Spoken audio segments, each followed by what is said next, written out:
Good afternoon. Hey, Lyndall here again with Marshfield Old School Times. Thank you for joining me today. A little bit different episode today. We're going to talk a little bit about the history of the school campus here and Marshfield schools in general. Also, though, I wanted to mention to you that we have a big event going on out here. We have our fall block party in the gym. We have several vendors in there. It's going to be going on till 6 o'clock, so we want to invite you down. You can always come on down and watch this later. We'd love to have you. There's several food trucks out front. We have Auntie Annie pretzels out back here.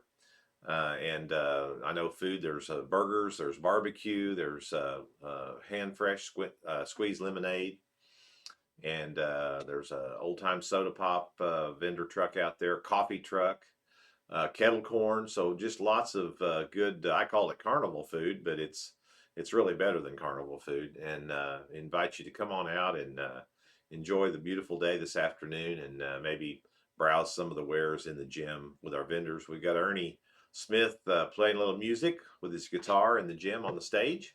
And so, bounce houses. I forgot about that. We've got the bounce room open out back for all the kids to bounce for free. And then we've got one out front as well, out by the food. The arcade is open, and of course, it's normally open on Saturday evenings, but we've got it open this afternoon. So just a lot of good, fun stuff going on today. Come on down to the Marshfield Community Center, 110 Commercial, Marshfield, Missouri, right here, downtown, beautiful Marshfield.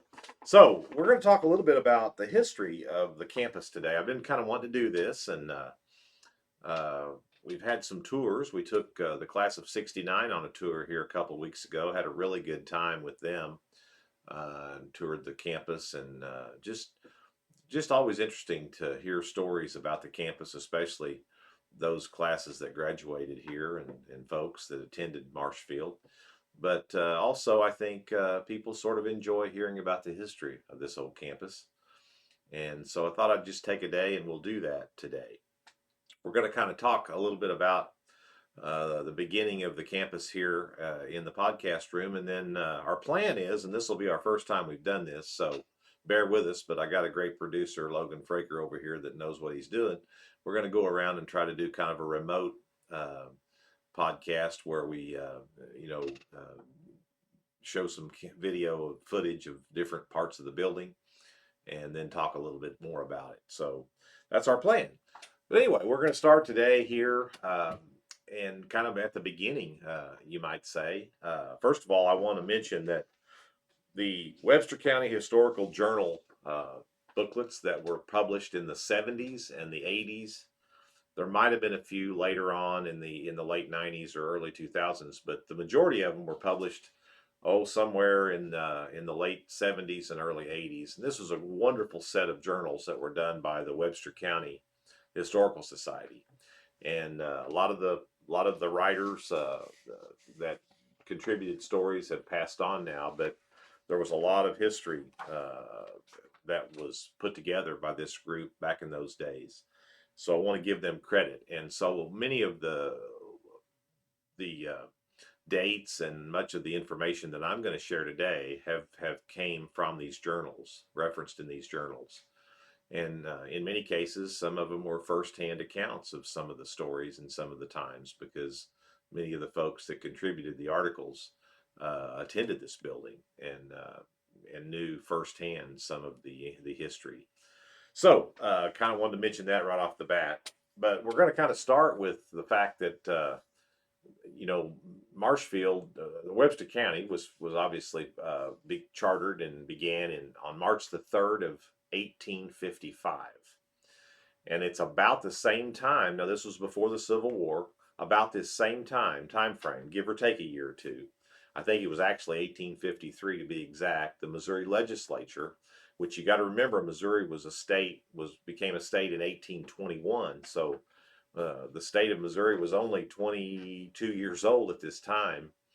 And of course, when it was formed in 1821, the Lewis and Clark escapade or adventure had discovery had only occurred 20 years prior to 1821, somewhere around 1802 or 3, I think, when they began their journey. So very, very primitive, very young state. A lot of wilderness and so forth in our state still by 1855.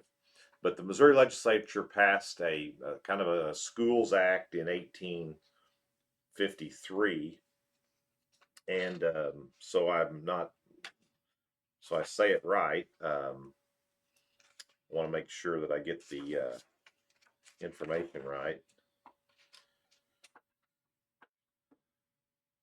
The county office of education was established by an act of the state legislature in 1853. Then in 1857, the legislature was revised. The law was revised, making the office of county school commissioner an elective office for a term of 4 years. And so that kind of began the public schools, you might say, in Missouri. And again, about the same time Webster County was formed. Now, the city of Marshfield was actually chartered just a few years after that. I'm not exactly sure the date. It was the early 1860s. So the Civil War was going on, and I think who knows what all they were having to deal with locally as far as getting their kids educated at that point. But they at least had the foresight to realize they needed to get to receive a public education. Those early school commissioners and county superintendents gave teachers examinations. They issued teaching certificates. They organized schools. They made the necessary reports on the operation of schools in the county. And of course, this began the rural schools. So a lot of those started in church houses. So there were churches around in the various communities, or some schoolhouses would have been built then, but community buildings. And a good example of that would be the Greenwood Community Building that's still standing out northwest of Marshfield. So this kind of began the public school system in Webster County. Then in 1874, the legislature changed the office to that of the county school commissioner.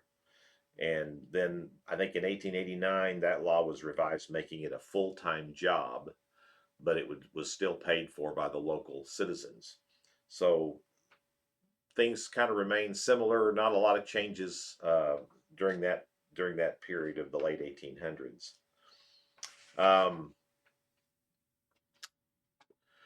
Of course, the rural schools, as we mentioned, were all being established, and then the city schools would have, Marshfield right here on this campus.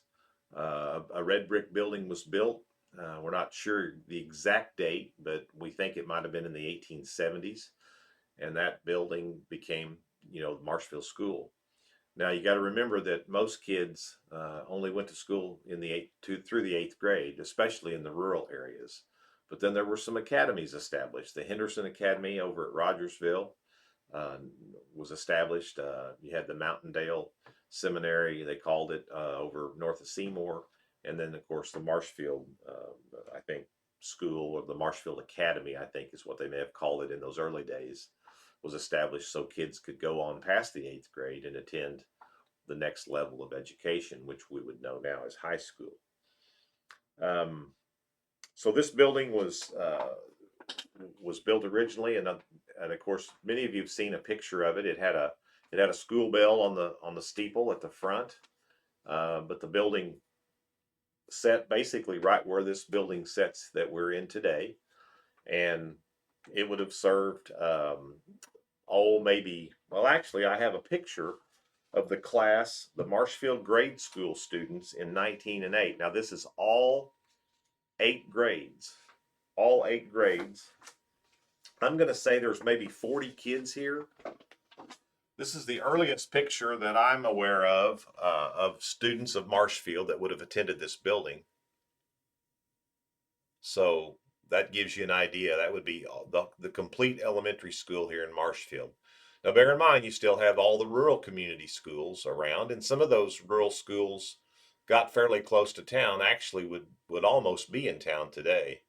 I'm thinking of the jump school out here that would be north of Walmart, back in there, down past Crosscut, Marshfield Electric at the end of that road. that would be certainly in the city limits or right on the edge of the city limits if it were still there today. Um, so there are several that would be getting close to the city limit lines. But pretty much every township had a school. Probably 30 some townships maybe in those days, and I don't have that information right off the top of my head. But just bear in mind that even though there may have only been 40 kids in the grade school here at Marshfield, you had all those rural schools as well. Then the first class that we actually have a picture of is the class of 1916.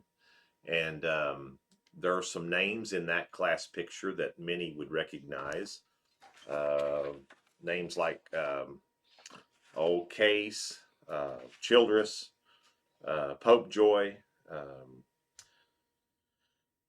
Barnes, Hames, Manning, Wallace. Some of these are old Marshfield names. Wright, Humphrey, Shelton, Brown. So some of you that have relation, there's a Young in here, Caldwell, Waters. Ballard Waters was actually, excuse me, in the class of 1916. Ballard Waters was the editor, publisher, and editor of Marshfield Mail. He was the father of Jack Waters that many of us knew that had the paper later on. Helen Hames, again, someone that I remember as a young person was in this class around Marshfield here. So there's quite a few. Laura Barnes, that's Tom Barnes's maybe grandmother, at least that's part of his family. So that's the first class that we have a class picture of. And of course, 1916 is kind of a special class because it was the first class that they actually didn't get to have their graduation ceremony in this building, but that's the year this new building was built. And it wasn't completed yet, so they had to have their graduation over at the Christian Church, which the building is still there over on Clay Street and Jackson, what was the old Christian Church building. So 1916, the first year this building, it's when this building was built, and this first class is the one that we have the first class picture of. So backing up just a little bit, the building that was built somewhere in the 1870s that we talked about that had the school bell on it, that would have been the building that Edwin Hubble would have attended his first 3 years right here at this location. It burned in 1915, and of course that's why they built this building then in 1916. So initially this building was just just the center building. It was about 80 by 80 roughly, 3 levels. It did not have a gymnasium. It was just this center section here of this building. We have a copy, or at least I'm not going to say they're the actual original plans, but it's a copy of the originals. It's the old reverse blueprint. We still have those of this building, and it's interesting. Of course, there were restrooms, believe it or not, in the building at that point in time. But however, there probably was not very much electricity yet, if any at all. I doubt that there would have been any. Marshfield was electrified before the rural communities were, of course, because many of them didn't get electrified until the late 30s and 40s. I was talking to a fellow yesterday who said he didn't get electricity at their home until 1951, which that probably about a 15-year period there where rural Missouri was getting their electricity through the REA Act, cooperative acts. But the cities had some electricity prior to that, and so we know that this building had some in it when it was built in 1916 because we still have some evidence of where the old block and tubing wiring was, even though none of that's still in use. It's been abandoned. So the lower level, of course, that many of you are familiar with today was different. There weren't the big restrooms weren't in there, and it was mainly classrooms and the principal's office. And then, of course, the boiler room, the stairs to the boiler room, which when it was originally built, it was a coal burning boiler, steam boiler, as opposed to it was later converted to heating oil. We do not use the boiler today. We abandoned that 2 years ago, and we're trying to pretty much heat with all electric now. But then, of course, the second level was all classrooms, and then the count. Now you didn't have the superintendent's office here. The superintendent actually had an office at the courthouse. This would have been the old courthouse at that time. The newer courthouse was built in 1939 and 40. And then there's in the original plans of that building, it shows the office of county superintendent, which was an elected position in those days. Perry Shook was one of the early superintendents, I think in the 30s. And then Ellis Jackson's another name that many of you know was a superintendent then in the 40s and 50s. And again, those were elected positions. The building, the third floor of the building, the upper floor was a little bit different, and it had a larger room on the east side, which many of you remember, I think, as a study hall or a library or something, but they called that in the original plans the assembly room. Now remember, we didn't have a gymnasium, so those 40 grade school students, say, could go up there and have an assembly in that large room, which has now been divided into like 3 rooms. But that was on the third floor. So it was a pretty simple building as far as the rooms and so forth. The rooms were pretty large, and then there was a cloak room.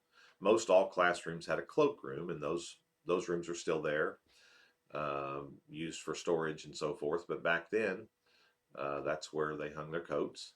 Obviously, there would have been, a lot of coats to deal with, and they put them in those cloakrooms. And I can imagine that many of those coats came from homes where there was wood heat. Maybe they came from some homes that where maybe hygiene wasn't as good as it is today, and so it's possible that those coats didn't stay as clean as one would today, and so they had these cloakrooms designed and built so that the odor from the coats would stay in the cloakrooms, is what I have read. Interesting. So in 1926, then 10 years later, the east wing of the building was built, and the east wing included a gymnasium. It was on the lower level. When you come in today to the donut shop or the arcade, you walk into a hallway, and there's, I think, 5 rooms, 3 on the left and 2 on the right. One being what we have now as the arcade room, and then the front room, which we have available for parties. But those petitions would not have been there. You would have walked in, you would have went down about a 4-foot flight of steps and into a lower gym floor with bleachers on the sides, and on the south end was a stage area. This would have served the citizens from 1926 until 1954, so about 28 years, and then the new gymnasium was built on the west side of the building here in 1954. When the east wing was built, then by this time probably World War I was over. Things were the Roaring 20s. There were some pretty good times economically in those days, and so I'm sure Marshfield was growing, and so above the east wing gymnasium were 6 classrooms, and that became the elementary school, and then they had their own principal. So the elementary school, and then of course the rest of the building would have became the high school.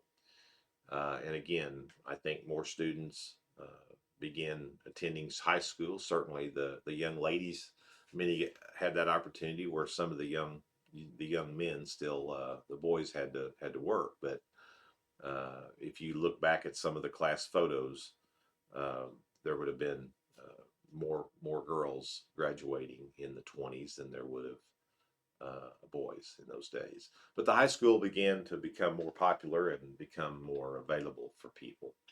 I know some rural students that attended rural schools would actually come into town and they would have someone they would stay with during the week so they could attend high school. And it might have been a grandparent or an aunt or an uncle or just someone that boarded young people for just for the sole purpose of attending high school here. Not too different, not a whole lot different than how some students would go to college, and be bored in a boarding house or something. So that would have been in the 20s. Then, of course, I can imagine when the Great Depression hit and how that affected the school and attendance, and some of the maybe the kids didn't get opportunities to come to town and go to high school and so forth. But then, of course, World War II uh, began for the United States in 1941. So the 40s would have been interesting times as well. I know in talking with some former students from those days, they didn't. There wasn't a lot of money available for the schools to be able to do extra things, so there were no retrospect or annuals published in those early 40 war years from about 41 until about 46, 45 or 6. They didn't get to have a school annual.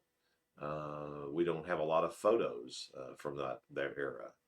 Um, a lot of extracurricular activities and so forth may have been a little bit less because of the funding and the money not being available.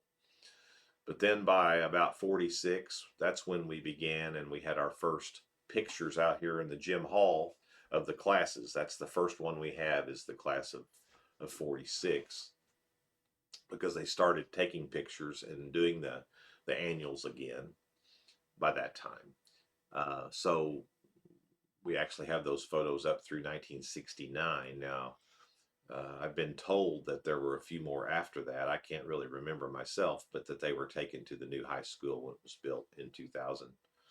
But I'm not confirming that. I just know that there aren't any class pictures left here after 1969. The We've talked a little bit about the main building. We talked about the east wing, and then the new gymnasium was built in 1954. Now we had some really good men's basketball teams back in the late 40s. Jerry Anderson went on and became a star at MSU. He actually graduated in 1951, but those kids did not get an opportunity to play in the new gym. They were still playing in the old gym, and the ceilings in the old gym were about 16 feet high. So you went down 4 steps when you went in the front door, and then the ceilings were about 4 feet higher than they are today because suspended ceilings have been added later, and which made about a 16-foot ceiling in there. But you would have to shoot free throws underhanded, or they would, because there wasn't enough height to get a big arch on a ball. And when you look at some of the pictures in those late 40 retrospects, early 50 retrospects, they're they're pushing their shots like this as opposed to like we would normally think with more of an arch because those ceilings were somewhat restricted. The new gym being built in 54, I've got some information. I should have had it available here, but some information about the bond proposal. It was a $100,000 bond proposal to build that gym in 54.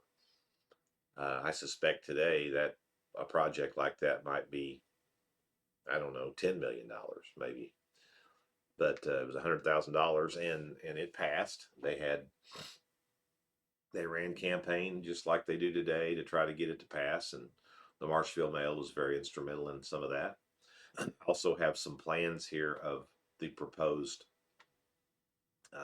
floor plan of that project and what it would look like and so forth, and they published those in the paper to help get it passed.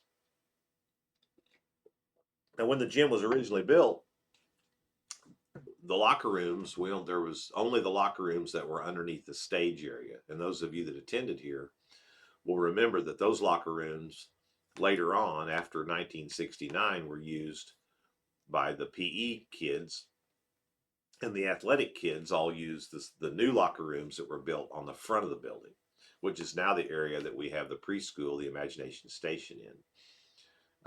So originally just the one set of locker rooms under the stage, and then about 15 years later, 1969, they built the new locker rooms on the front.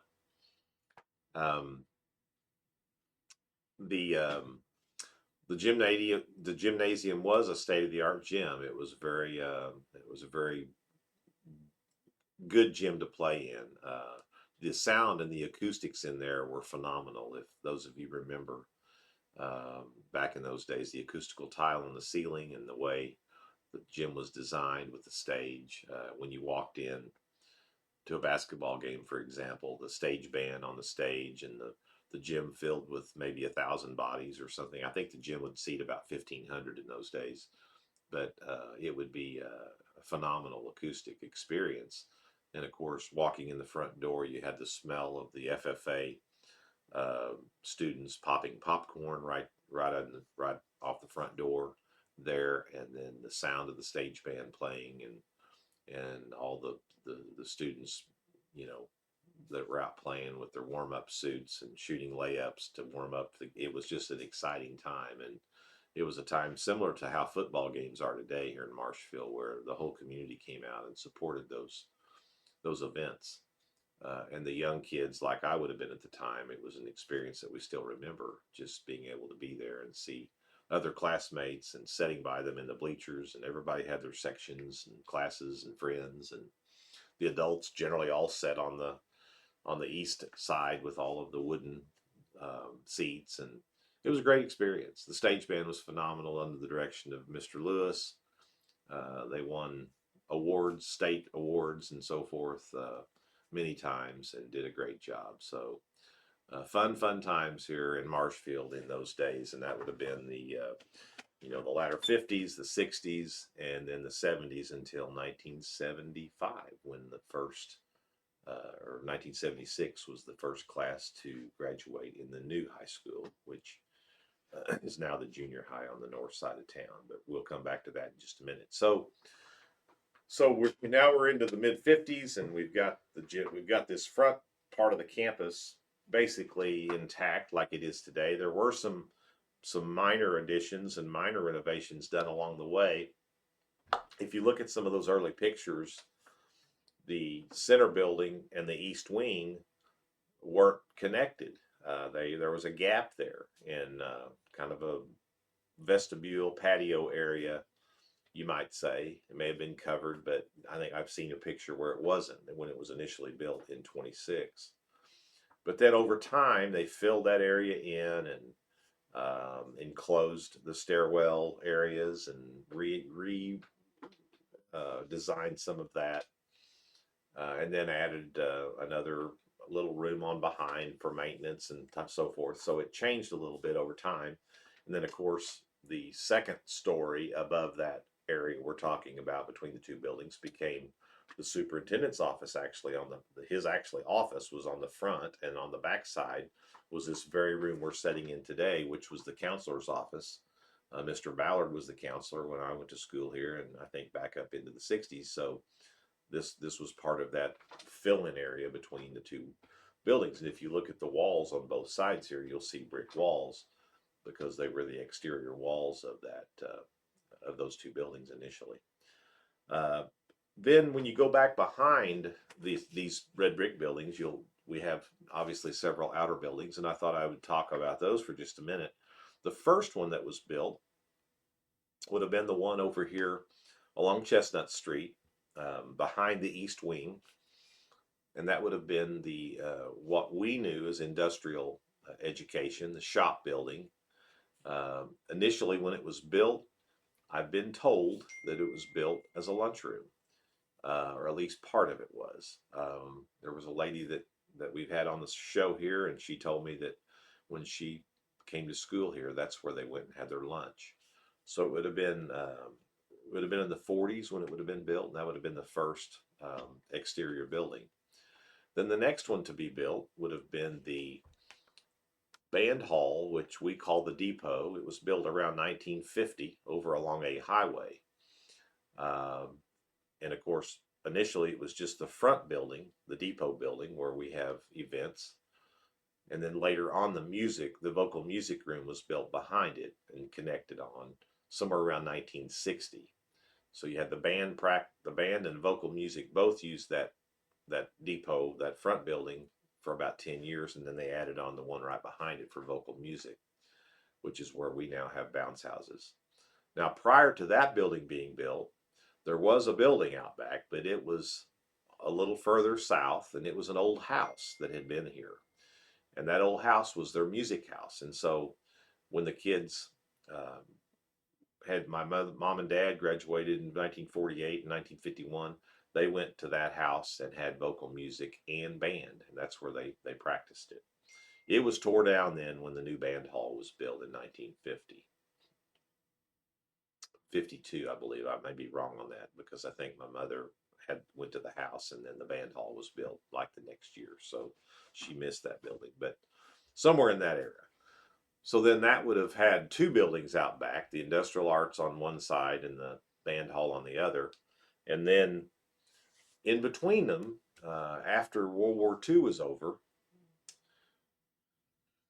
the O'Reilly Hospital in Springfield on Glenstone Street, which is now Evangel College, had several barracks, wooden barrack buildings where GIs lived and stayed. And after the war was over, the government decided they didn't need that hospital anymore, so it was purchased or given or deeded over to what would become Evangel College. Well, all these barracks were there, and the college didn't need them. So there was an arrangement made to where any school in the area in Southwest Missouri or wherever that could use one of these barracks, they would give it to them. It's my understanding there was a group of men from Marshfield that went up there, and they took those barracks apart and numbered the parts and pieces, and then hauled it down here, and they reassembled it, and that would become the dining hall.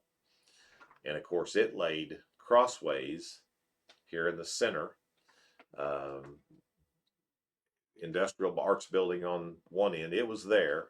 The band hall may have not quite been built yet. I'm not sure the exact date the dining hall was brought in here, but all within a year or two or three of each other. But the dining hall was put in here, and it became the new cafeteria. Initially, it was just that wooden structure, and then around 1960, the vocal music room was built, as I mentioned, onto the back of the band hall. And then two buildings were built off each end of the dining hall. One would become the new kitchen building, and the kitchen, but the dining hall would remain the eating area. And then on the other end was a new sewing room for home ec.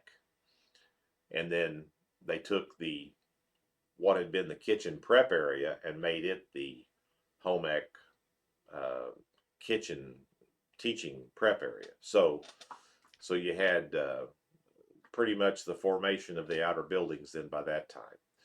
And then the last piece of that puzzle was the VOAG building, which is the larger building built south of the Industrial Arts building, which is still there, and the school still uses that for maintenance. And so that completed the construction. There was another little addition put on the end of the Industrial Arts building that became the art room for many students that attended this campus. And so it attached to that Industrial Arts building. But the way I understand it, then when they brought this dining hall in, then they made that Industrial Arts building an Industrial Arts building. It might have been made that way before. I'm not sure the timing and all, but we do know that at one point that was a lunchroom, and then when the dining hall was brought in, it was moved over to the dining hall. So that sort of completes the timelines of this campus. Now, to kind of add a little bit more into the whole school picture, in 1960, which was about the time that we talked about some of these additions or these other outbuildings being built, tremendous growth period. You're talking about the baby boomer period. The war had been over for 15 years. Marshfield was growing. A lot of those rural schools were starting to consolidate, even though the complete consolidation hadn't occurred yet. That won't occur till 1965. There were still a lot of students that we had busing, and a lot of, all that was growing and opportunities coming to Marshfield. So they built the Hubble building, what we know now as the Hubble building. At the time, it was just called the Marshfield Elementary School. And they moved. Oh, one more thing. So when they built the new gym in 54, the old gym, obviously, they didn't need. So they divided it into some classrooms, which is where our donut shop, our arcade is today. And those classrooms then became the elementary grades. So those elementary grades that had been on the upper level, and some they may have had to have both, I'm not sure, but I know some they moved down to that lower level where the gym was, because I've got friends that attended elementary school there and remembers various teachers and so forth. So that was the elementary school. Then in 1960, they built the new elementary school over on North Locust Street, and that was the first building over there on what would become that campus. Um, uh, it was built for 6 grades, but I think it might have been built for like 2 classes per grade or something like that initially, and then there's been several additions put on that building. And a lot of those additions were done way back in the 60s. Marshfield was growing quite a bit. 1965, they built the new building up just north of it that we now know as the Webster Building, and it was built for a junior high, because prior to that, all the grades had been here, and then the elementary kids pulled out in 60, and then you had the junior high and high school both here. And then in 65, they pulled the junior high kids out and put them in that new building. And you just had the high school on this campus in 65. So that remained intact until 1975, and then the new high school was built over there between the baseball field and the junior high building.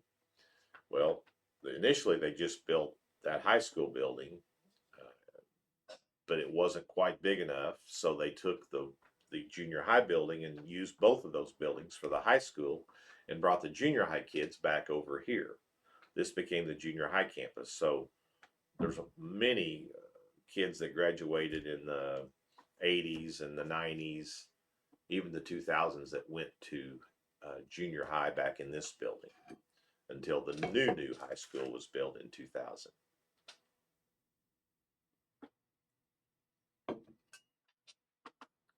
Eventually, the high school then had another addition put on it over there on uh, North Locust campus, and then they were able to bring all the kids, all the high school together in that newer building, and that freed up that old junior high building, which now we know is the Webster building, to become an upper elementary, because they had grown enough that they needed more elementary classrooms than what the Hubble building could accommodate. So you ended up with grades 1 through 3, I believe it was, in the Hubble building, and you had grades 4 and 5 and 6 maybe, or 4 and 5 in that Webster building. And I think they brought the 6th grade back over here. Anyway, you had a lot of things going on. Then they built the Shook building, and I won't get into all those dates, but a lot of more growth. And then in 2000, built the new high school, which kicked the junior high kids out of this campus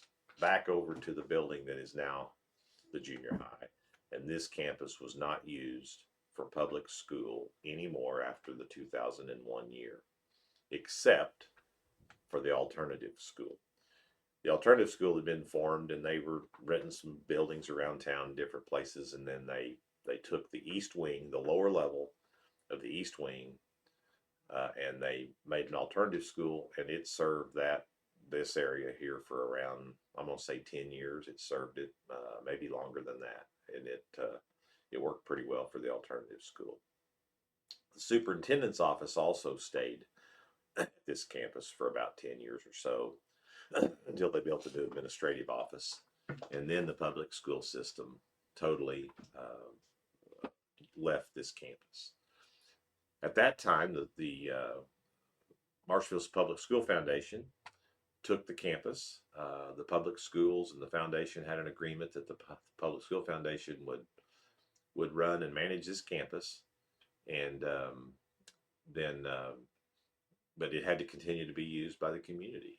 I think the feeling was is that Marshfield did not have a community center, and so I think Lonnie and Carolyn Wilson initially were the managers and wanted to keep things going, and the school board was good to help with that endeavor, and so the foundation took ownership of the property, and the Wilsons managed the property for several years, and then some other folks managed it for a while, and then to help generate revenue, the foundation rented the center building to the Marshfield Christian School, and they were here about 10 years as well. So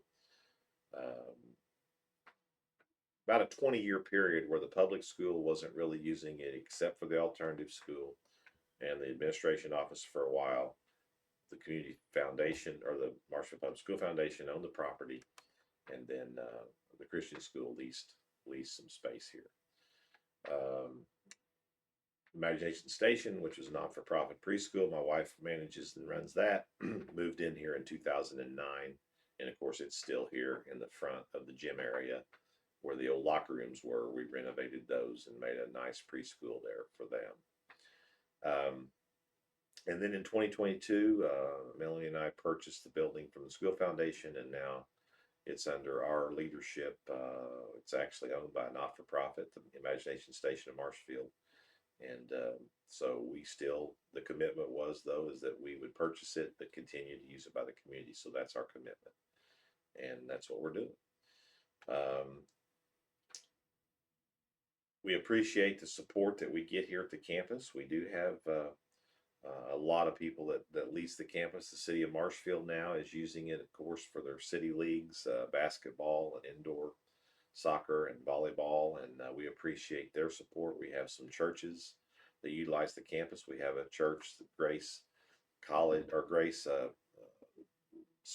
Church in behind here that leases the old kitchen building.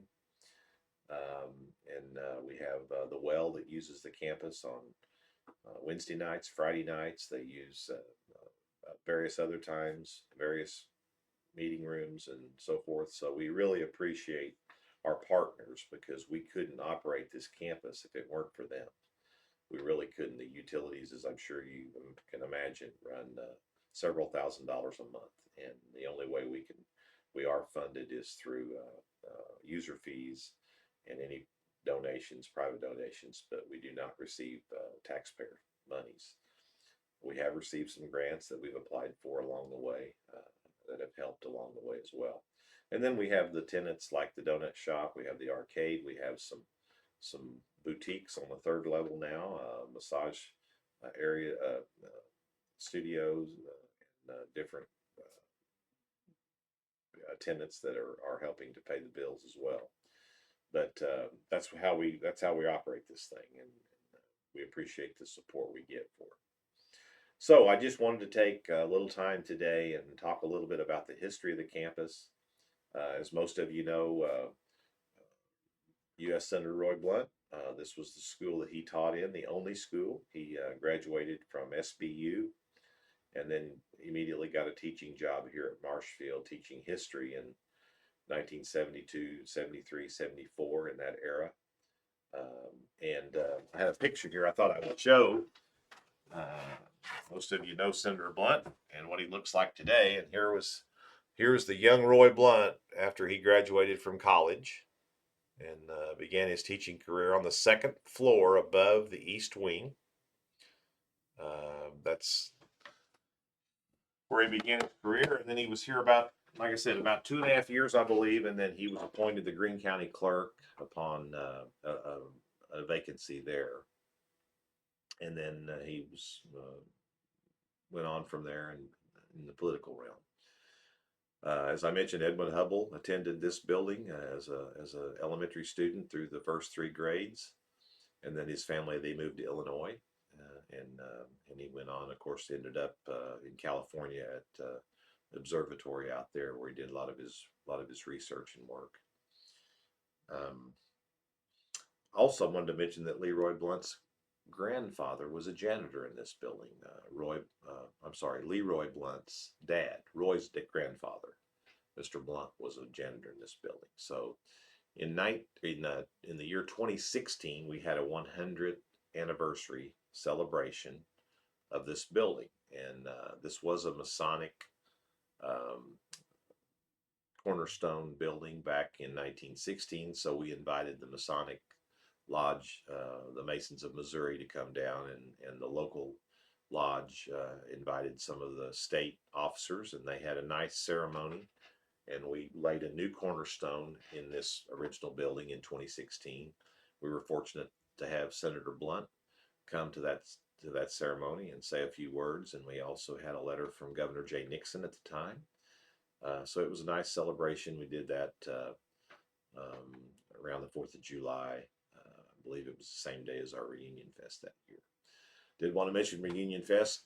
We've been doing that about 14 years now, I think, on this campus. We an all alumni gathering, and we've enjoyed putting that celebration together, and we'll continue to do that as long as we can. And then we honor some outstanding alumni along the way as well. So um, that's a little bit of the history of this campus. Be happy to answer any questions that you all might want to send to me through Facebook, through this website. Most of you know me, and if we could answer questions in future shows, I'd love to do that. I think we're going to try something now. Logan, you're going to lead us down the hallway, and we're going to talk just a little bit about the building so some of you can see some of the things that we've been talking about here. Hopefully this will work. If it doesn't, we gave it a try.